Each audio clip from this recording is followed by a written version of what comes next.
오늘 주시는 하나님 말씀 우리 함께 읽겠습니다. 창세기 3장 8절로 15절까지의 말씀입니다. 구약성경 창세기 3장 8절로 15절 말씀까지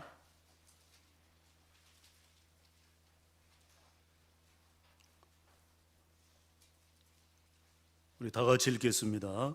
그들이 그날 바람이 불 때 동산에 거니시는 여호와 하나님의 소리를 듣고 아담과 그의 아내가 여호와 하나님의 낯을 피하여 동산 나무 사이에 숨은지라. 여호와 하나님이 아담을 부르시며 그에게 이르시되 네가 어디 있느냐.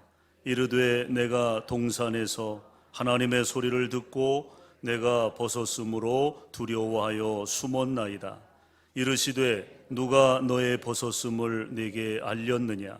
내가 네게 먹지 말라 명한 그 나무 열매를 내가 먹었느냐. 아담이 이르되 하나님이 주셔서 나와 함께 있게 하신 여자 그가 그 나무 열매를 내게 주므로 내가 먹었나이다. 여호와 하나님이 여자에게 이르시되 네가 어찌하여 이렇게 하였느냐. 여자가 이르되 뱀이 나를 꿰므로 내가 먹었나이다. 여호와 하나님이 뱀에게 이르시되 네가 이렇게 하였으니 네가 모든 가축과 들의 모든 짐승보다 더욱 저주를 받아 배로 다니고 살아있는 동안 흙을 먹을지니라. 내가 너로 여자와 원수가 되게 하고 네 후손도 여자의 후손과 원수가 되게 하리니 여자의 후손은 네 머리를 상하게 할 것이요 너는 그의 발꿈치를 상하게 할 것이니라 하시고. 아멘.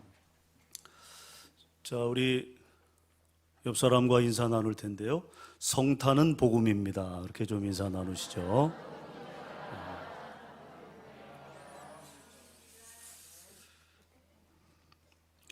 하나님의 아들 독생자 예수 그리스도가 이 땅에 오신 이 성탄의 사건 속에는 여러 가지 의미와 또 메시지가 담겨져 있습니다.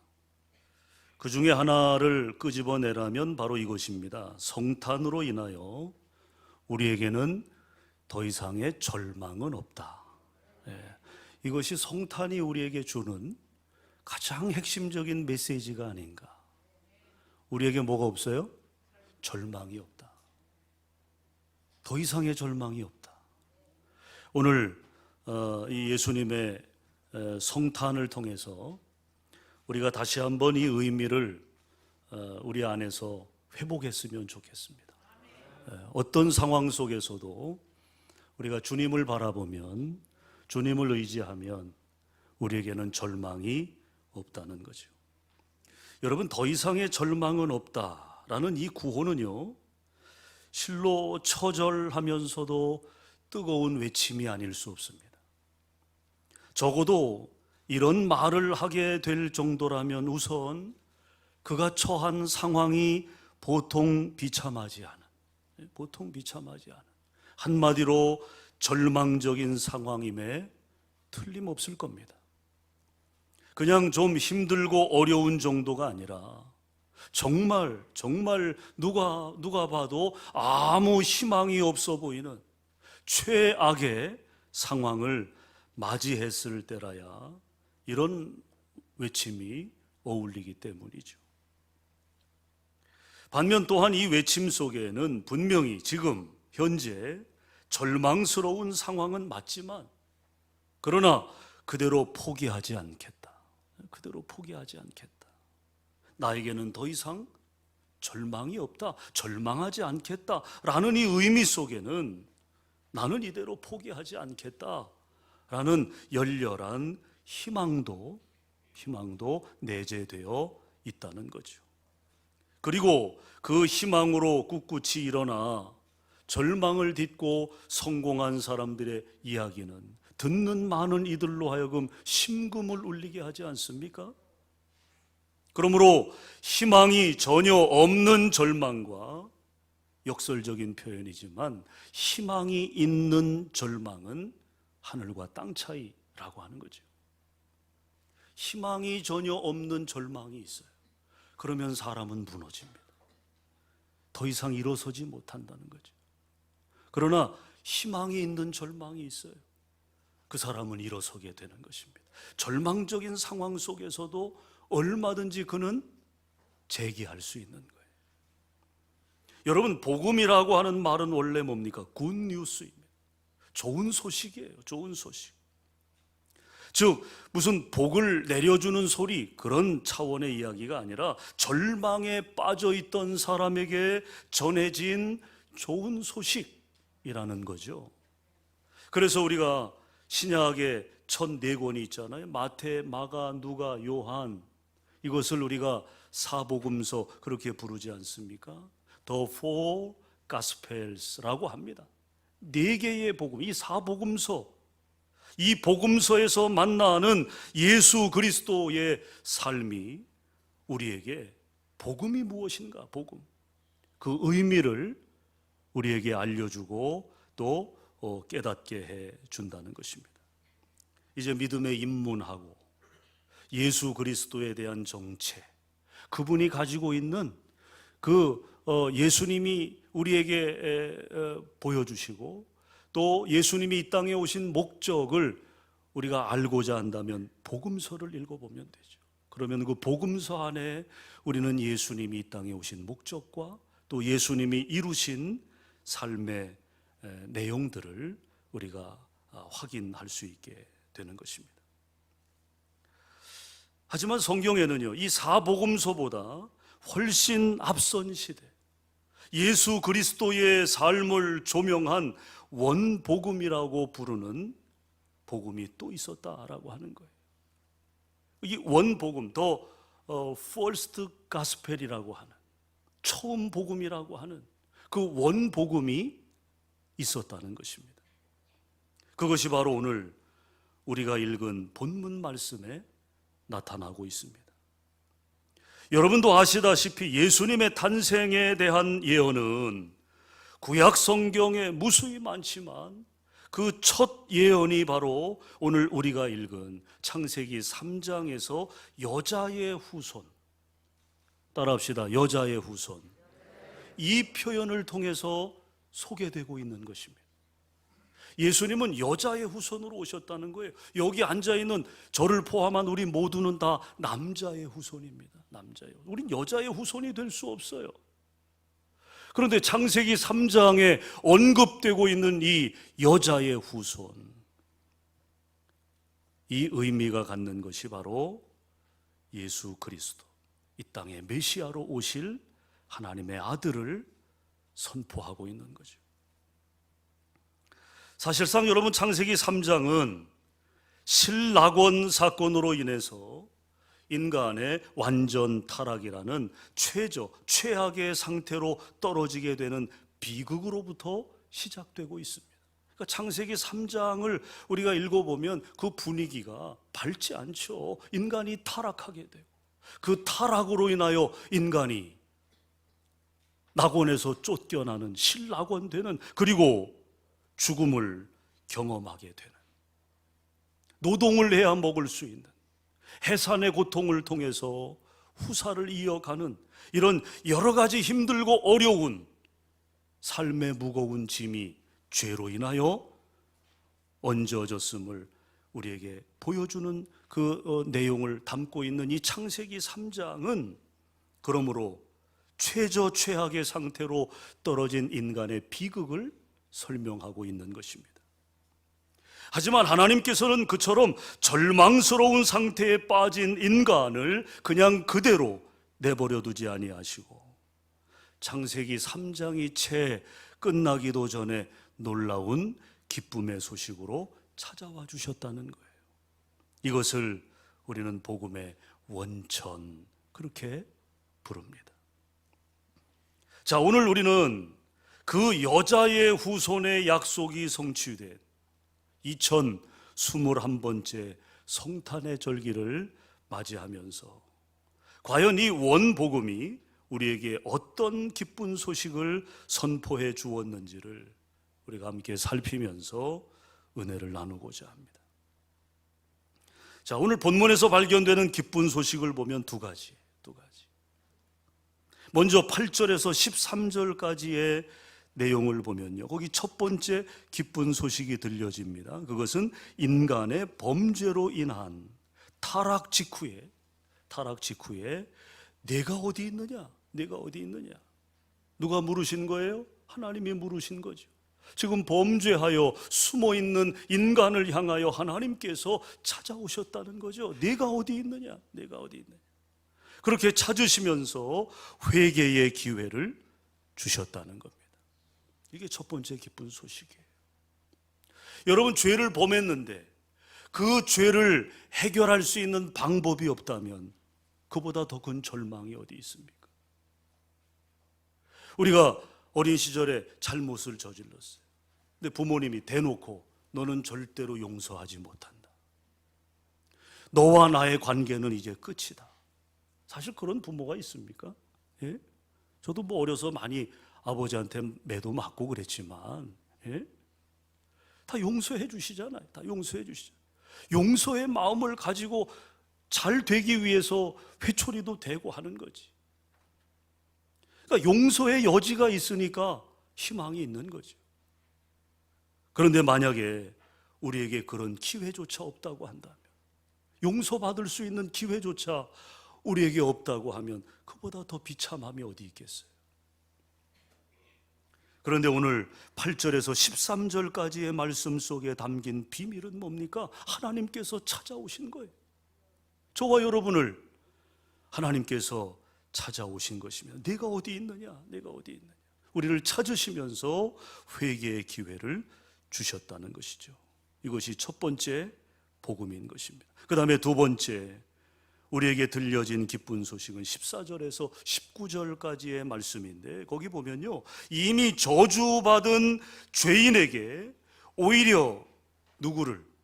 구세주를 약속해 주셨다는 것입니다. 이것이 범죄하고 타락한 인류에게 주신 하나님의 긍휼이라고 하는 거예요. 자, 여러분, 오늘 본문 앞부분에 기록된 말씀인 1절부터 7절까지의 내용을 보면 아담과 하와가 하나님께서 내리신 단 하나의 명령을 지키지 못함으로써 범죄하게 되는 사건이 나와요. 사탄은 그렇게 선악과를 따먹기만 하면 아담과 하와가 누구처럼 된다? 하나님처럼 된다. 그렇게 꼬드겼어요. 그렇게 속인 거예요. 그렇게 유혹한 것입니다. 하지만 어떻게 됐습니까? 그렇게 됐습니까? 하나님처럼 됐나요? 눈이 밝아졌나요?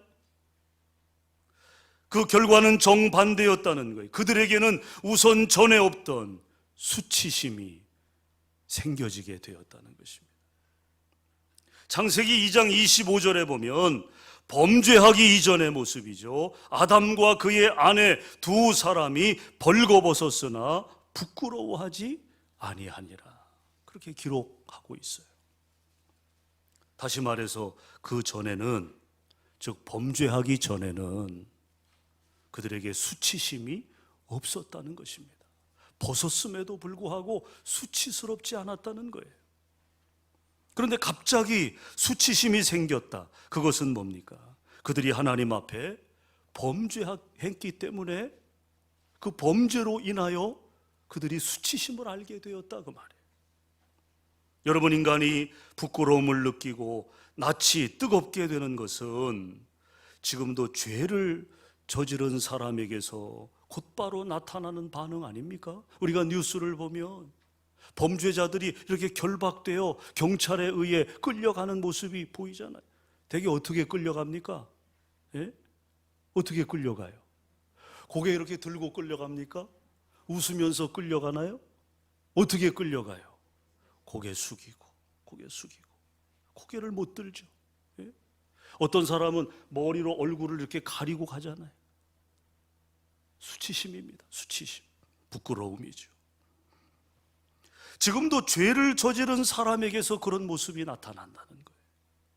생전 처음 그런 창피스러운 감정을 느끼게 된 아담과 하와, 그 수치심을 어떻게든 감추어 보려고 무화과 나무 잎을 엮어서 치마를 해 입지 않습니까? 그런데 여러분, 그 범죄의 결과로 나타나는 부작용은 거기에서 끝나지 아니하고 이제 하나님을 회피하는 자세로 나타나게 되는 것을 보게 됩니다. 오늘 본문 8절에 보면요, 동산에 거니시는 여호와 하나님이라는 표현이 나와요. 동산은 이제 아담과 하와가 활동하는 그 활동의 장 아닙니까? 거기에 하나님이 함께 하셨다는 거죠. 동산을 하나님께서 거니시면서 창조된 인간들과 하나님이 친교하고 교제하는 그런 모습, 그러니까 하나님을 의인화시켜서 묘사한 말씀인데, 평소에 하나님은 그렇게 에덴 동산에서 사람과 지극히 가깝게 교제하고 계셨음을 보여주는 말씀입니다. 그러나 사람이 범죄한 이후에 나타난 변화가 있다면 그것은 이전에 그처럼 친근하게 사귀던 하나님이 이제는 뭐가 된 거예요? 두려움의 대상이 된 거죠. 두려움의 대상. 어느 정도였냐면 아담과 하와는 하나님의 음성을 듣자마자 곧 여호와 하나님의 뭘 피하여? 낯을 피하여 동산나무 사이에 숨어버렸을 정도였다는 것입니다. 여러분, 그렇게 숨는다고 그 두려움의 대상이 되어버린 하나님을 피할 수 있겠습니까? 예? 우리가 어려서 숨바꼭질 해보면 알잖아요. 예? 그냥 얼굴만 이렇게 숨기잖아요. 얼굴만. 예? 몸은 보이는데, 다리도 보이고 하는데 얼굴만 숨긴다고 이게 숨겨지느냐? 걸리는 거죠. 나무 뒤에 숨는다고 여러분 하나님을 피할 수 있나요? 그러니 그렇게 생각한 것 자체가 얼마나 유치한 생각입니까? 하지만 놀라운 것은 하나님 쪽의 반응이었습니다. 하나님께서는 그처럼 당신을 배반하고도 오히려 더 피하고 숨으려 하는 사람을 향하여 네가 어디 있느냐? 찾아주셨다는 거예요.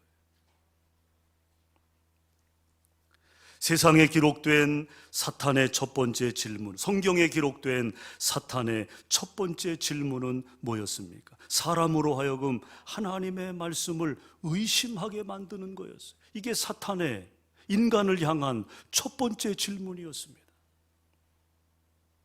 너 저거 따먹으면, 저 선악과 먹으면 너 하나님처럼 된다. 하나님처럼 되는 것이 두려워서 하나님께서 그렇게 너희들에게 거짓말을 한 거야. 하나님의 말씀을 의심하는 질문을 던졌다라고 하는 거예요. 그러나 여러분, 하나님의 첫 번째 질문은 무엇이었습니까? 당신을 피하려는 죄인을 오히려 찾아주시는 질문이었다는 거예요. 내가 어디 있느냐? 자, 그리고 이어지는 하나님의 두 번째 질문이 11절부터 13절에 기록되어 있습니다. 한번 우리 다시 한번 읽겠습니다. 11절부터 13절 다 같이 시작. 이르시되 누가 너의 벗었음을 네게 알렸느냐? 내가 네게 먹지 말라 명한 그 나무 열매를 네가 먹었느냐? 아담이 이르되 하나님이 주셔서 나와 함께 있게 하신 여자, 그가 그 나무 열매를 내게 주므로 내가 먹었나이다. 여호와 하나님이 여자에게 이르시되 네가 어찌하여 이렇게 하였느냐? 여자가 이르되 뱀이 나를 꿰므로 내가 먹었나이다.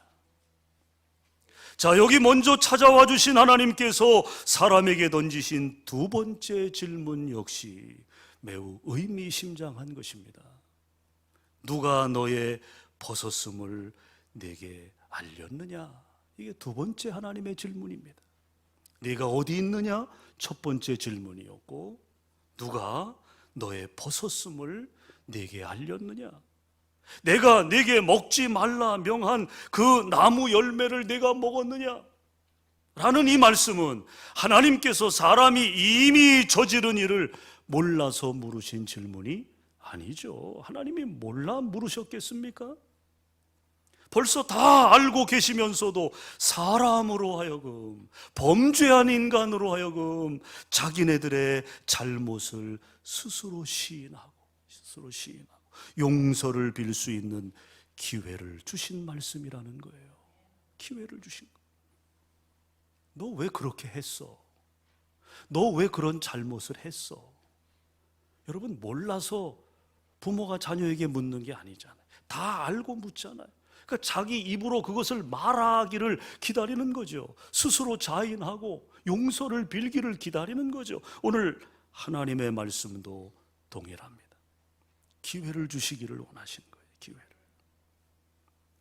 그러나 안타까운 것은 하나님의 이런 선하신 의도에도 불구하고 사람은 자신의 범죄를 시인하고 회개하지 아니하고, 그 대신에 오늘 우리가 읽은 본문에서 그들은 뭐 합니까? 책임을 전가시키고 있어요. 아담은 하와에게 책임을 전가합니다. 하와는 뱀에게 책임을 전가하면서 서로 비난하고 있다는 거예요. 특히 아담은 12절에서 뭐라고 말씀합니까? 하나님이 주셔서 나와 함께 있게 하신 그 여자 그렇게 말함으로써 은근히 그 책임을 누구에게? 하나님에게 전가하고 있는 거예요. 하나님에게 전가하고 있어요. 이처럼 사람은 예나 지금이나 죄를 쉽게 저지르는 타고난 죄인일 뿐만 아니라 자신의 범죄에 대해서 인정하려고 하지 않는다고 말해요.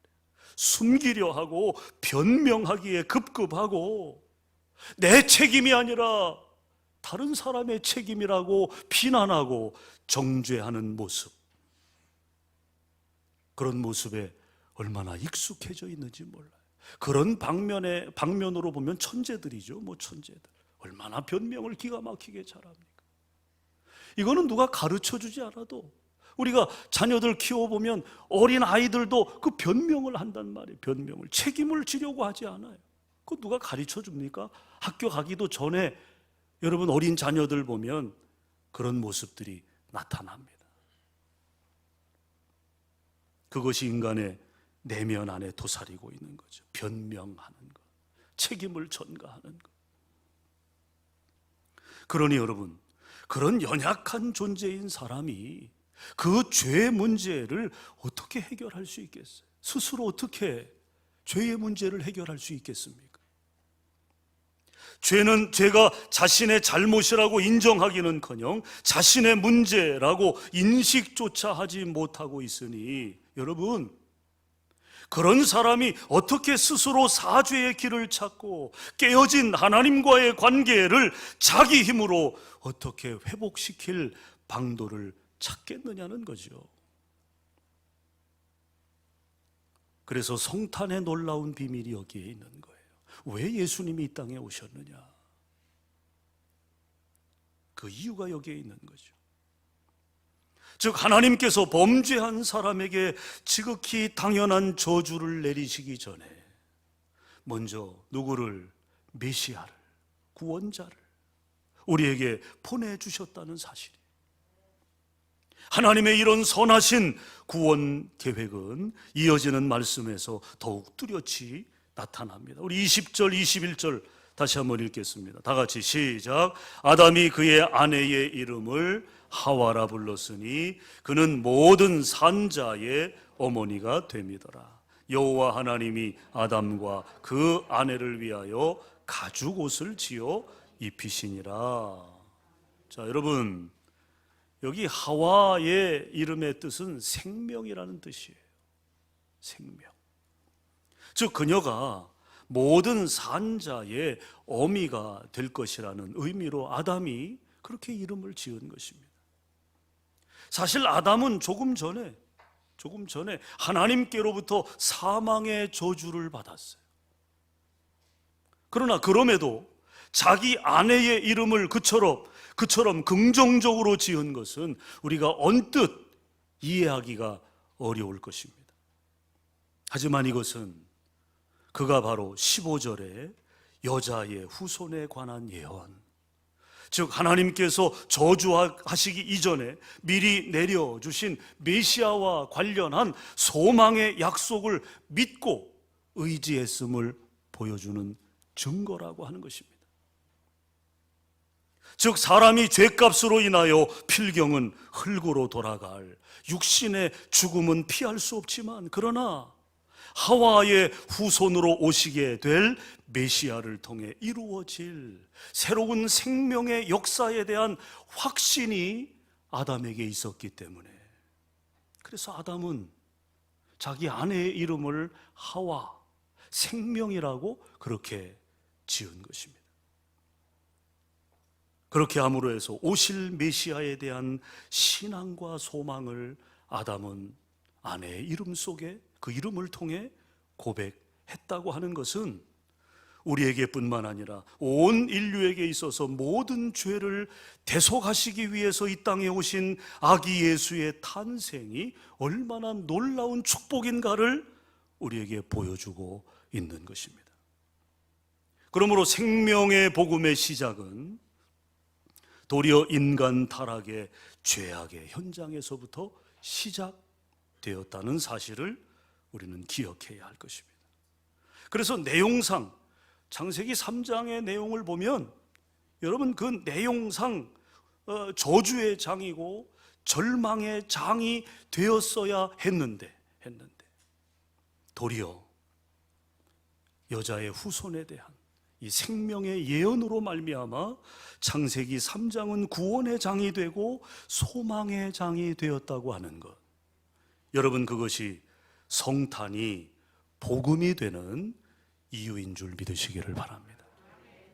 사랑하는 여러분, 죄인을 구원해 주실 구세주의 강림이라고 하는 이 기쁨의 좋은 소식이처럼 성경의 첫 머리에서부터 예언되어 있는 것을 보면 실로 우리를 향하신 하나님의 사랑이 얼마나 지대한가, 얼마나 지극한가 하는 것을 우리가 알 수 있게 되는 것입니다.